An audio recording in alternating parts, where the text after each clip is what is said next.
السلام علیکم جی. تو lesson number 2 approaches to international relations. International relations تک پہنچنے کے لیے کیا کیا اپروچز ہو سکتی ہیں؟ پہلی جی پولیٹیکل ریئلزم. پولیٹیکل ریئلزم کیا ایزیوم کرتا ہے کہ آل نیشن اسٹیٹس جو ہیں یعنی جتنی بھی نیشن اسٹیٹس ہیں وہ تمام کی تمام موٹیویٹڈ ہوں، آمادہ ہوں کہ اس بات پہ نیشنل انٹرسٹ پہ، یعنی نیشنل انٹرسٹ سے مراد کیا ہے؟ اپنے ملک کا، اپنے نیشن کا، اپنے نیشنل امپروومنٹ یعنی اپنے مفاد کا جو ہے ان کو ادراک ہو اور وہ اس بات پر متحد ہوں. کیونکہ اگر مجموعی طور پہ دیکھا جائے تو سب سے بڑا کسی بھی ملک کا فائدہ اسی بات میں ہوتا ہے جب تمام کے تمام لوگ کسی ایک جھنڈے تلے، ایک فلیگ کے تلے متحد ہوتے ہیں. اچھا جی، اب یہ جو نیشنل پولیٹیکل ریئلزم ہے وہ اس بات کی بھی نشاندہی کرتا ہے کہ جب لوگ اپنے ملک کا مفاد دیکھتے ہیں تو اس مفاد میں مزید کیا کیا چیزیں آ سکتی ہیں. اس مفاد میں ہماری اکنامیکل اسٹیبلٹی آ سکتی ہے، پولیٹیکل اور ڈپلومیٹک اسٹیبلٹی آ سکتی ہے، کلچرل ریسورسز جو ہیں وہ مضبوط ہو سکتے ہیں. اور کیا ہو سکتا ہے جی؟ کلچرل ریسورسز مضبوط ہونے کے علاوہ کسی بھی کنٹری کے فائنینشیل کنڈیشنز جو ہیں وہ درست ہو سکتے ہیں. اور یہ صرف کسی ایک کنٹری تک محدود نہیں ہے بلکہ یہ پورے ورلڈ میں جو ہے یہ بات پھیل سکتی ہے. اچھا جی، اب یہ جو پولیٹیکل ریئلزم ہے اس کو خطرہ کب پڑتا ہے؟ اس کو خطرہ ہمیشہ پڑتا ہے انارکیاتی ماحول سے. The realist conception of the international system is an anarchical environments. All states have to rely upon their own resources to secure their interest. لیکن جی دنیا میں جتنے ممالک ہیں وہ تمام کے تمام اپنے انٹرسٹ اپنی سیکیورٹی پہ لگے ہوئے.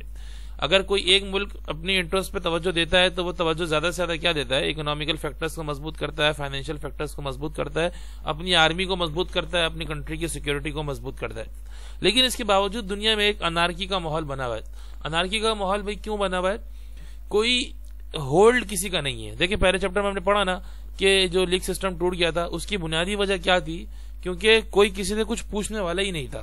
اب یہاں پہ بھی پوری دنیا میں انارکی سسٹم بنا ہے. ہم کو پتا ہے امریکہ نے افغانستان پہ حملہ کیا، روس نے یوکرین پہ حملہ کر دیا، اور اس قسم کی باتیں جو ہیں برما میں جو ہے برما کے مسلمانوں پہ الگ ظلم ہوا اور فلسطین کے اوپر اسرائیل ظلم کرتا ہے.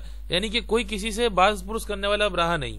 تو اس سے نقصان کیا ہوا جی؟ اس سے نقصان یہی ہوا کہ انارکی سسٹم وجود میں آیا جو انٹرنیشنل ریلیشنز اور پولیٹیکل ریئلزم کے لیے نقصان دہ ثابت ہوا. اچھا جی، اب آتے ہیں ٹرینڈز آف لبرلزم. یہ ٹرینڈز آف لبرلزم کیا ہے جی؟ Non liberal theories try to identify a common basis of international cooperation and interaction. دیکھیں جی، اس میں دنیا کے جتنے ممالک ہیں یہ تمام کے تمام لوگوں کے حقوق کا تحفظ کرتے ہیں. تمام کے تمام لوگوں کے حقوق کا تحفظ مختلف آرگنائزیشنز، مختلف NGOs بنا کے کیا جا سکتا ہے. اور اس میں نہ صرف کوئی ایک کنٹری بلکہ بین الاقوامی سطح پہ آپس میں ایک دوسرے سے انٹریکشن ہوتا ہے اور لوگ اس کو سمجھتے ہیں. Liberal theorist think that multiple actors are important to understanding outcomes in international system. For example MNC, NGOs, etc. These actors are not necessarily unitary or rational. یہ جو ٹرینڈز آف لبرلزم ہے یہ actually میں اس کا جو بنیادی مقصد ہے وہ دنیا میں تمام ممالک میں جتنے لوگ ہیں ان کے نارمز کو، ان کے کلچر کو سمجھتے ہوئے ان کے حقوق کا تحفظ ہے. اچھا، اس میں کئی سارے ایشوز بھی جو ہیں وہ آ جاتے ہیں، لیکن اس میں حقوق کے تحفظ سے مراد کیا چیز ہے؟ حقوق کے تحفظ سے مراد ان کے ٹیکنالوجیکل معاملات ہیں، ان کے کلچرل معاملات ہیں، ان کے فائنینشیل معاملات ہیں، ان تمام کا جو ہے وہ ان تمام کا دفاع. اچھا جی، according to liberal theories the anarchic international system is mitigated by norms and rules of international law and trade. Governance without government is the ideal system for global organization.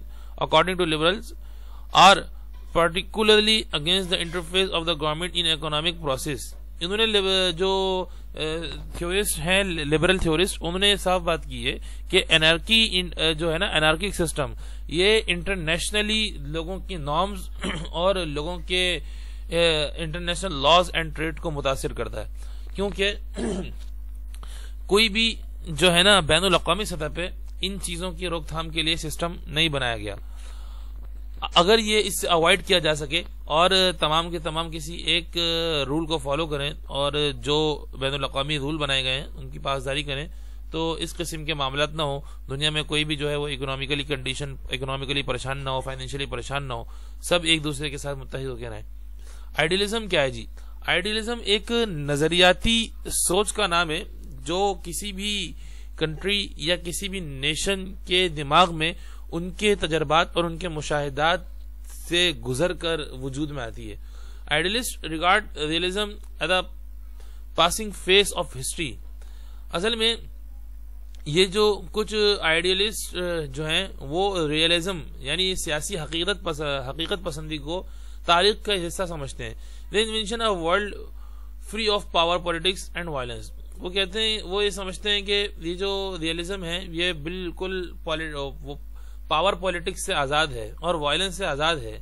اچھا, یہ great faith in international organization and universal education in achieving the end. اچھا, یہ اس بات پر بھی یقین رکھتے ہیں کہ دنیا میں جتنی انٹرنیشنل آرگنائزیشنز جو ہیں, یونیورسل ایجوکیشن جو ہیں, وہ ایک اچھے اختتام کی طرف چلنی ہے. But crushing totalitarianism with democratic principles is not easy. ان کا یہ بات ماننا ہے کہ یہ ان کی آئیڈیالوجی یہ بھی ہے کہ یہ جو بین الاقوامی رولز ہیں اور یہ جو جمہوریت پسندی ہے اور بین الاقوامی پولیٹکس کو چلانے کا جو سلسلہ ہے, یہ چلانا اتنا آسان تو نہیں ہے, لیکن ان کے تھرو جو ہے وہ دنیا چونکہ مشکل میں تو ہے لیکن یہ ان کے ذریعے جو ہے یہ انارکی سسٹم اور یہ دوسرے جو مسائل ہیں دنیا سے وہ ختم ہو سکتے ہیں اور ایک دوسرے کے حقوق کا تحفظ ہو سکتا ہے. اور کچھ جو ہے ان میں انہوں نے مثالیں بھی دی کہ idealism can be frustrating given the lingering turmoil evident in the world. اور یہاں پہ انہوں نے کچھ ان تھیورسٹ کے نام بھی لکھ دیے کہ جنہوں نے اپنی جو ہے آئیڈیلزم کو اتنا اچھا نہیں سمجھا.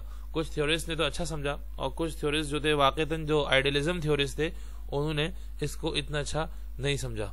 باقی چیپٹر نمبر 3 جو ہے وہ ہمارا بہت جلد شروع ہوگا انشاءاللہ, اپروچز ٹو انٹرنیشنل ریلیشنز, جس میں ہم مزید جو ہے اپروچز آف IR پڑھیں گے. ٹھیک ہے جی, السلام علیکم.